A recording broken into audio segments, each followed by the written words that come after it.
Welcome back to Man Across New Horizons. I'm Dear Darling. I shall see what's going on our lovely island of Fawnhollow today. If you want an update about this random girl who's messaged me on WeChat, she replied. Hold on. What did she say? Well, she replied, and then she was just like, hold on. Good morning. What, in Chinese, of course. And then she was like, oh, you know, we're internet pen pals, and I think a friend of something introduced us. Are you still in some place? Which I'm not even sure if it's a place or a company. And she's asking where I work, and I'm just like, I think your friend changed their WeChat ID. I don't think I'm your friend. But anyway, hello there, everyone. Right now on Fawnhollow, it's 4:08 PM on Tuesday, November 30th, 2021. You know I hear flickers for taking time in the Fawnhollow. And then she asked me if I'm in Shanghai, and I said, no, I'm in England. And then she was like, cool, I've been in England for a year once. And I was like, alright, you know. I don't know.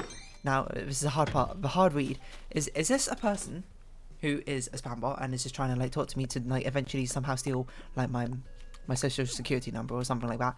Or hold on, this is a new letter, isn't it?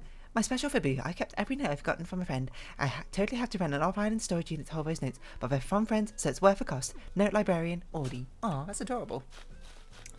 So Flicks Others, say hello, Vivian. And I feel like we haven't spoken to you for a while, to be honest.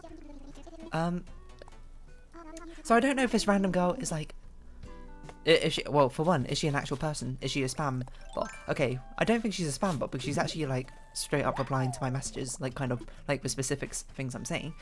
But two, you know, this person is, I'm not going to say insane, okay, you know.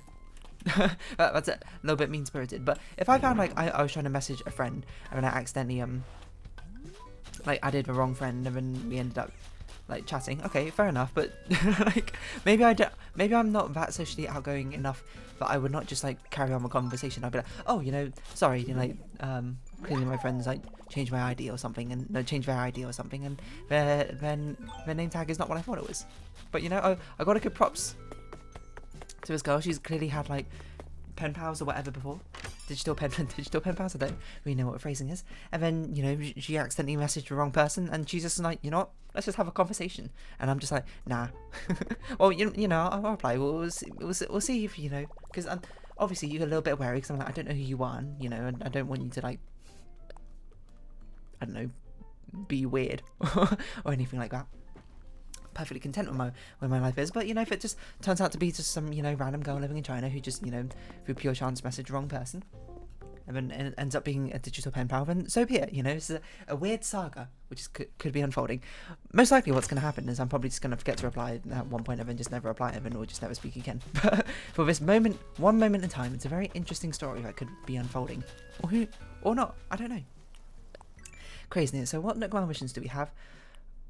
Mushrooms talk to people, rocks would get changed. Okay. Mushrooms talk to people, rocks would get changed. There's a lot of things to do. But anyway, what else have I been up to today? I started recording the next episode, the next series of the puzzle segment, I suppose, of my Let's Plays. I talked about it before, but it is, in fact, Baba Is You. Because Baba Is You had an update on November 17th, I think, which is the Baba Is You creator mode, or whatever it's called, the Baba Is You Studio, that's not what it's called, I don't know, Baba Make something, or whatever, but I'm playing through some of the previous levels, which I haven't played through before. I'm playing through the museum creator pack, which is basically a load of, well, it's what I'm currently playing through. It is like basically a load of levels which didn't make the original cut, so it's sort of like a behind the scenes look, I suppose, into Baba Is You. I don't actually know when that was released, so hold on, this is why I googled it. Baba Is You Museum. When was this condition museum? It's the 5th level of Museum of Revisions. Subworld. When was it released? I don't know.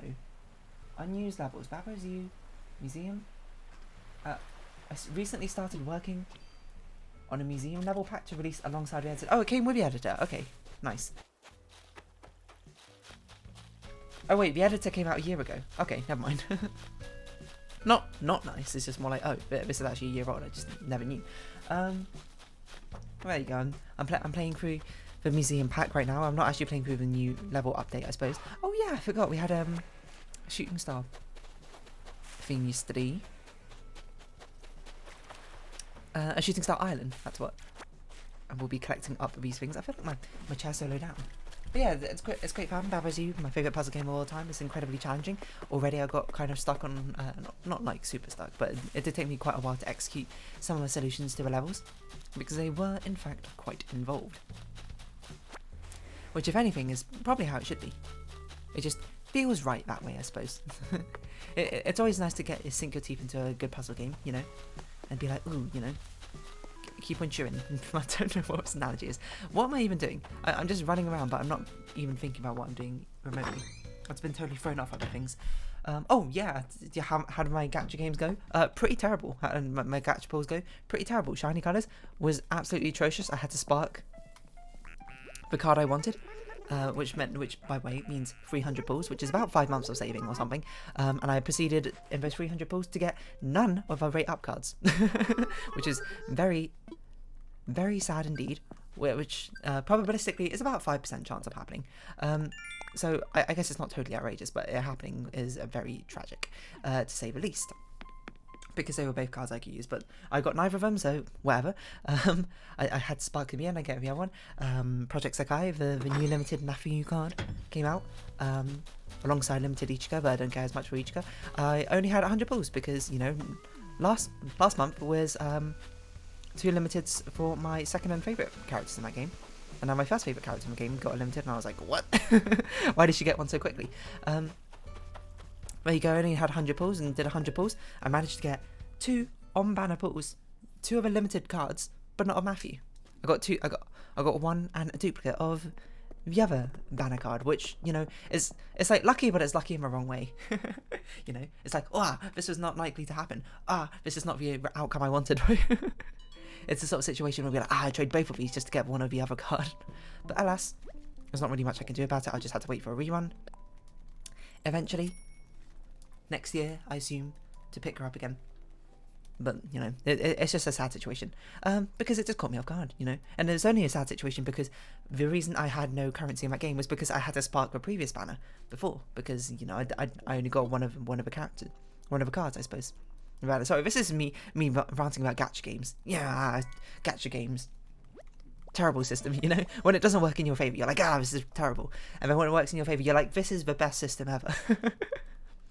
No, I mean, I'm well aware. I like to think I'm at least self-aware enough to realise that the gacha systems are, you know, pretty bad in the same place. But I'm not going to say that they're not thrilling. And I often like the gameplay, which sadly inherently comes tied to the systems in the first place. Because I suppose it gives some sort of sense of progression. Just, you know, I said this before, I said this again, gacha systems I think can be fine, just not necessarily the way they're executed right now, because they're quite predatory, and, you know, microtransactions have gone absolutely insane in recent years and that sort of thing. But the concept of having like a lucky dip, I suppose, is a way to get items, basically ensuring that everyone gets a different experience in the game, because everyone gets different results, I think, is a cool concept. Anyway, that's gacha stuff aside. Didn't do that well. At least Starlight Stage was okay. Oh, you're actually drinking coffee. But I'm not going to talk about gacha games in time, because we're not a gacha game channel, and no one cares. Apart from me. But, you know, I just got to throw my thoughts out to the void. The void of Animal Crossing. This is what it's here for, is for me to randomly talk about stuff. And if it's not, then what's even the point?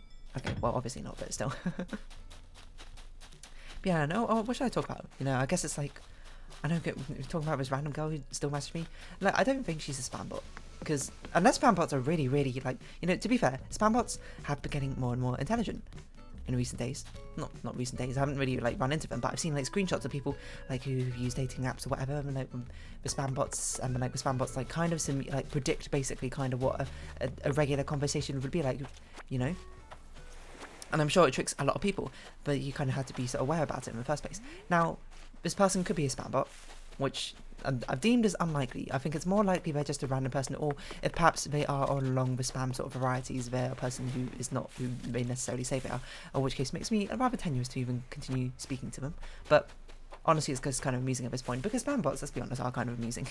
It's kind of amusing to talk to a robot which just so blatantly ignores what you're saying in the first place, that it circles around back to being entertaining again. What was I saying? I forgot what I was saying. Was it anything interesting? Not really. I guess it just kind of reminds me of those chatbots that you find, not like the chat room bots, but the chatbots you find online where, like, what's it called? A Cleverbot, that's right. Is Cleverbot still a thing?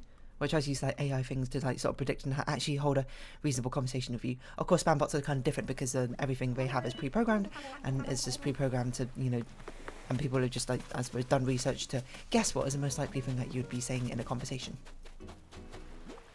But yeah, no, I don't particularly think this person is a spam bot just because of how specific what they say in return actually is. Oh, this robust statue is an actual oh yeah, we can't display things here. This robust statue is legitimate, right? But I believe we already have a robust statue. That was also, did you see that? That was the most gorgeous letter background I've ever seen. Pizza margarita. I love it when you order margarita. Sorry.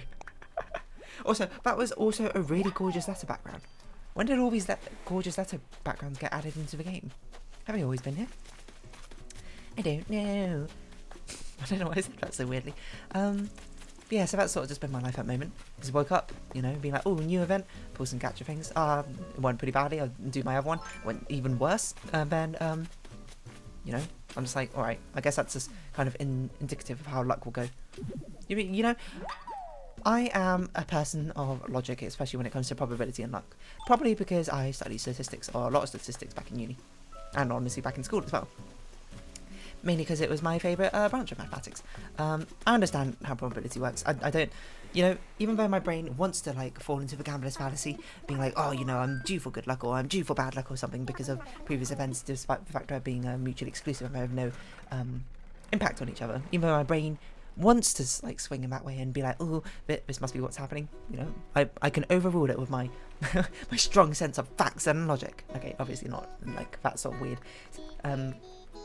way of phrasing it, but you know, when bad luck happens, it's really hard to overwrite that like sort of innate feeling of like, I don't know what, like lack of endorphins in your brain, like anti-endorphins. I know that's biologically not how things work. I don't think there are anti-endorphins. I think it's just like lack of endorphins or whatever. Dopamine, that's it. Sorry, dopamine, not endorphins. And like dopamine is dopamine the one that comes in like bursts or whatever. I can't remember. I'm not a biologist. You know, even though I can logically look at the situation and be like, you know what, statistically, this is not that unlikely. 5% chance, not that improbable. When you play a game for a huge amount of time, you hit 5% chances all the time. You know, I probably hit like 0.1% chances before as well. Just, you know, randomly. It's just how the game goes. The game of chance, the game of luck. It still doesn't stop the situation from feeling like, if only in another life, maybe it'd be okay. But it's fine, you know. The gacha giveth, the gacha taketh. You can't really expect too much of it. If you go in with too high expectations, that's how you get your hopes crushed in the first place. So you go in with low expectations. And, you know, I fell into the trap. I didn't go in with low expectations. And thus, I got caught up in the whirlpool of expectation and disappointment. If you're listening to this conversation, you'd be like, wow, this must be like really affecting Dear. She's like talking about this all the time, and this is like the only thing she's talking about for ages. It's not actually. It's just like I'm trying to think of things to talk about, and I actually have like legitimately nothing to talk about in recent days. Well, actually, it's not true. I do have something to talk about, but I don't know if one of my friends might be watching. Unlikely that they're watching this, but if they are watching this, I don't want to spoil anything, but I suppose by saying this, in a sense, it is a spoiler. So if your birthday perhaps lands on the 4th of December and you are one of my close friends, stop watching, I suppose. But yeah, basically I'm working. It's that person's birthday, and we're working on a project, because it's, you know, it's one of the ones I always talk about, like when a group of 4 of us, we give each other like wild and wacky presents on each other's birthdays, and we're working on that. And, you know, it's not actually that much work, it's actually quite fun, but it's still stuff to do, nonetheless. So we have donated this robust statue, anyway. Perhaps another one to give to Rach if they want it. You hear that, Rach? That might freak them out. I'm not particularly sure. Sorry, I apologise. I forgot what I was saying. Yeah, I just kind of have nothing else to talk about, so I'm just talking about gacha games, because that's like literally the only big thing which has happened. So yeah, I don't know, don't fall into gambler's fallacy. Don't play gacha games if you are not well equipped, I suppose, to handle the ups and downs of random chance, I suppose. It is literally just gambling, but, you know, I suppose with free currency until you start purchasing, in which case it no longer becomes free currency. So I would not recommend it for many people. If you are anyone susceptible to those sort of traps, absolutely do not play any of these games. But if you're not, then, you know, you can play them and, you know, just sort of read in your expectations and be like, oh, you know, this, you know, kind of sucks. I'm not getting what I want. Hey, Biscuit. Oh, well, see ya, Biscuit. I did read a thing that apparently it's, I'm not sure if I mentioned this before, but the last person who moved into your village will never be the person to ask to move out. So theoretically, Tank will never ask to move out, so we're going to have to rely on Fauna randomly moving into our campsite for her to actually replace Tank. But I've also had accounts of people being like, hey, that's not true. This person was the last person moved in and they were the first person out to ask to move out. Which I also feel like has happened to me. Hasn't it? I can't remember I think it happened with Claude, right? Claude was the most recent person to move in and then he asked to move out like a week or two later. Might not have been Claude, it might have been someone else entirely, I can't remember. So someone came in and then asked to move out really quickly and I was like, I haven't even spoken to you yet. But none of my villagers have really asked to move out for quite a while, so really, who knows? These are both fake. We bought a fake one of, or both of these last time, so I guess we'll buy a fake one of these. Crazy Red, can you give me better deals? You know, this is just another gacha mechanic. Which is weird to talk about in Animal Crossing terms, because Animal Crossing even has a gacha game. Kind of. It's gacha, but it's also, like, it's not really what I think about when it comes to gacha. And also, by the way, it's one of the worst gacha systems, because it has no pity system or spark system, from what I recall. Okay, let's put the stuff away, not that away. Put this away, not that away, put all of these supplies away, and then sell everything else, but that we can't do. Thank you, Corner, for taking the stuff off our hands. We'll talk to Katru. Actually, let's have a chat with Sahara. Are you not interesting. I mean, you're very interesting, Sahara, don't get me wrong. Are you selling anything interesting? Oh, candles, we should buy this. This is the ritual, this is a ritual-based wallpaper, isn't it? It's a one that, if you have this one and you have a magic circle flooring and you turn off the lights, all the candles like light up and the magic circle lights up and it's like a summoning ritual. Which, I mean, I don't know if we're particularly going to use it per se, but I mean, I guess it's kind of cool to have. We can give it out to people who might want it, I don't know. Yeah, I don't know what to talk about. The cycle of luck and death continues. We will win and we will lose. I don't really know where I was going with this. I don't know, like, probabilities, it's one of the things, like, aren't humans really bad at, like, understanding probability and estimating it entirely, right? Like, humans are so biased to being risk adverse as opposed to risk... What's the opposite of risk averse? Risk... okay? Risk being fine with? That's definitely not the phrase, but I can't think of what the phrase could possibly be. But, it's just, we're so risk averse as humans, we will turn down things which would even, with expected value, would be positive for us, which in theory you should always accept, provided you can eat the cost of loss, I suppose. I see a tool break, that looks like it's going to break. It should break, but it never does. Ah, this is, luck with items or tools is better for belongings, that's it, will improve. Yeah, I don't know. I'm trying to think of a good example where, like, humans are really bad at us estimating luck. I remember there was this guy who basically went around and went up to people and was like, hey, I'm going to flip a coin. If you get heads, I'm going to give you this £10 note, or $10 if you want to be American. If I flip tails, you give me £10. Most people, well, I think everyone was obviously like, no, I'm not going to do that. And for good reason, the expected value of that is 0. So you break even.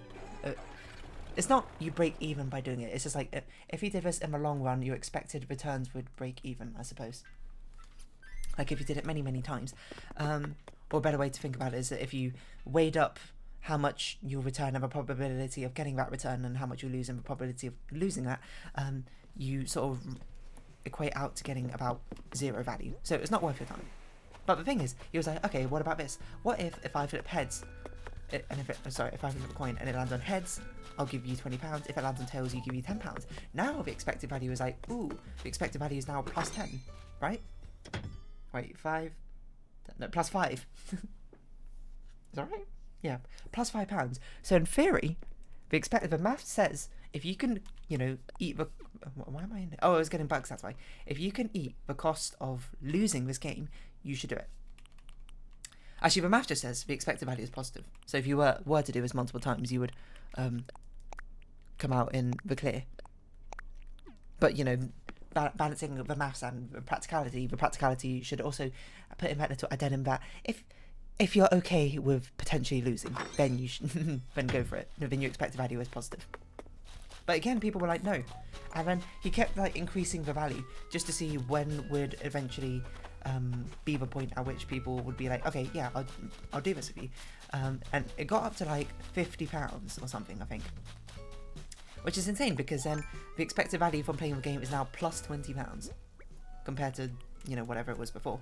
I mean, I suppose there's an argument to be made that, you know, if you're a stranger on the street, you kind of just be like, you know, I don't kind of trust this person, or like, I don't have £10 that I've got even on me, and or maybe this stranger's just lying to me. I don't really want to play this weird game with a stranger and, you know, possibly get in trouble or whatever.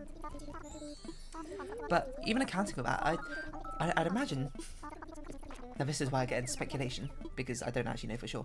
I'd imagine that there have been scientific studies done being like, oh, you know, this is showing the human tendency to be risk averse compared to risk. What's the opposite of risk adverse? I don't know. Hold on. Define risk adverse. No, that's not what I meant. Opposite of risk adverse.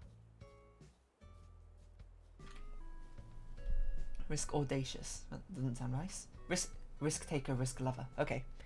As opposed to being a risk taker or a risk lover. Weird, huh?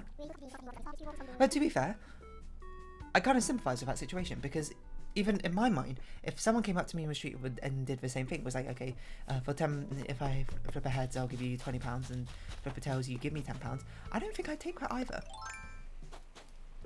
Because this is where a human element comes in, where you ignore the probabilistic element. Losing things feels so much worse than gaining things, I suppose, in the first place. And you can work out the expected probability, or, you know, the results, I suppose, using maths and statistics. But you need to take into account the human element, that there's also like a factor of, you know, like an emotional factor, I suppose, that plays into it.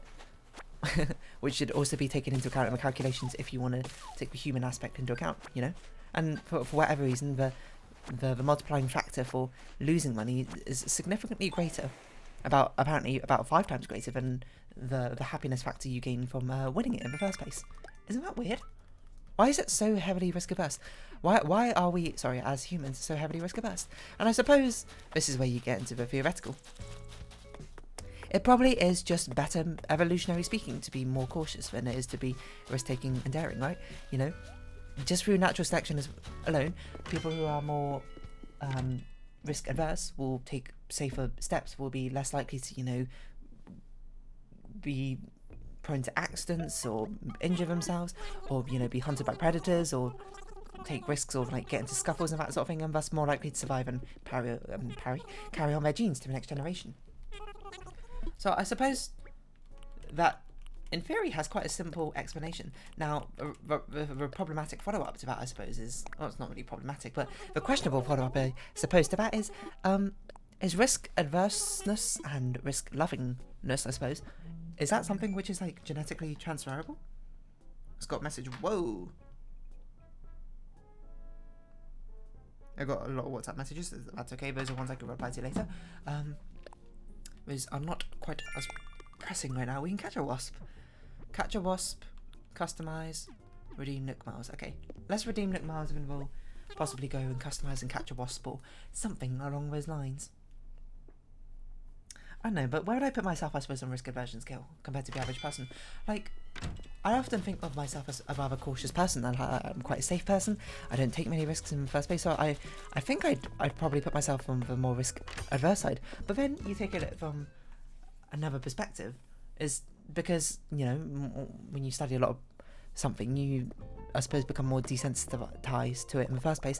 Perhaps I am actually kind of more risk loving than the average person, maybe. Because maybe I evaluate things from a much more mathematical standpoint when it comes to probability in that sense, and thus the emotional factor doesn't play into account as much. So if given that opportunity for the gain £20, lose £10 thing, I'd be like, probabilistically, my expected value is positive for this, so of course I'll accept.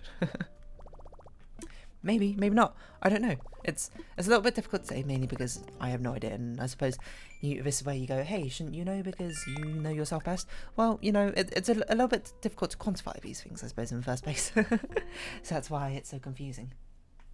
But no, I don't know. There were some probably better examples of risk adverseness and stuff in humans. I must say, my hair feels very weird.